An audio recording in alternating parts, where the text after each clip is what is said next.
দেশে ব্যাপক নাশকতা চালাতে নীল নকশা আঁকছে ক্ষমতাচ্যুত আওয়ামী লীগ। এজন্য বিপুল অর্থ ঢালবে দলটি। সেই টাকার জোগাড়ও হয়ে গেছে। দিল্লিতে হাসিনার সাথে ৫.৫ ঘন্টার গোপন ম্যারাথন বৈঠক করেছেন এস আলম গ্রুপের চেয়ারম্যান। সেখানে অন্তত ২৫০০ কোটি টাকা হস্তান্তর করেছেন শেখ হাসিনাকে।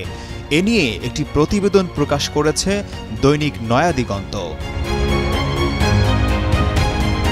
ওই প্রতিবেদনে বলা হয়, এই দীর্ঘ সময়ে শেখ হাসিনার সাথে একান্ত আলাপ হয় এস আলমের। প্রাপ্ত তথ্য মতে এই সময়ে ভারতের বেশ কয়েকজন উচ্চপদস্থ কর্মকর্তাও সেখানে উপস্থিত ছিলেন।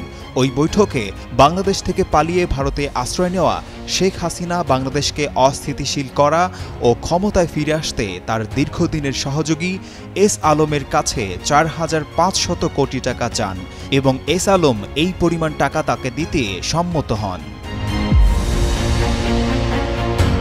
এই অর্থ নির্দিষ্ট কিছু খাতে ব্যয় করা হবে বলে সিদ্ধান্ত নেওয়া হয়, যার মধ্যে রয়েছে প্রথমত ইন্টারন্যাশনাল লবিং ও বিভিন্ন দেশে পলিসি মেকারদের আওয়ামী লীগকে সহযোগিতা করার জন্য ম্যানেজ করা।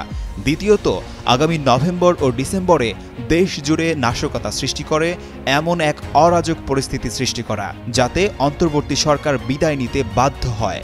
তৃতীয়ত সরকারি আমলা, পুলিশ ও গুরুত্বপূর্ণ ব্যক্তিদের কিনে ফেলা। চতুর্থত আওয়ামী নেতাকর্মীদের জামিনের লক্ষ্যে খরচ করা এবং পঞ্চমত এস আলমের সুগার রিফাইনিং সহ দেশব্যাপী বিভিন্ন শিল্প প্রতিষ্ঠানের শ্রমিকদের মাধ্যমে আন্দোলন সংগঠন করা।